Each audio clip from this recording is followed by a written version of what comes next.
ব্যক্তি প্রফেসর, সে বলছে অন্যান্য দিন আমি বাম হাতে টাকা দিয়ে চলে যেতাম, আজ আমি ডান হাতে টাকাটা দিয়ে ওই ব্যক্তিকে জিজ্ঞাসা করছি কি নাম তোমার বাবু? বলছে আমার নাম আব্দুস সালাম। কেমন আছো?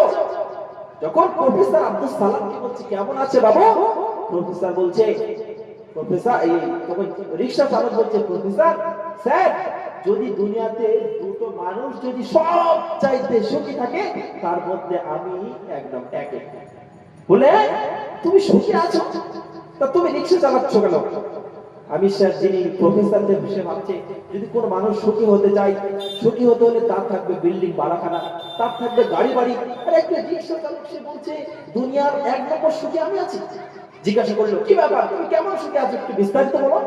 তখন রিকশা চালক বলছেন আমি স্যার, স্যার যদি আপনার সময় থাকে তাহলে আমি সকাল থেকে বলি আমি কেমন খুশি আছি। তখন স্যার বললেন বলো তুমি আব্দুস সালাম কেমন খুশি আছো। তখন আব্দুস সালাম তার সকাল থেকে বাড়ি থেকে বার হওয়াটা ওই প্রফেসরকে শোনাচ্ছে। স্যার আমি যখন বাড়ি থেকে বার হই আমার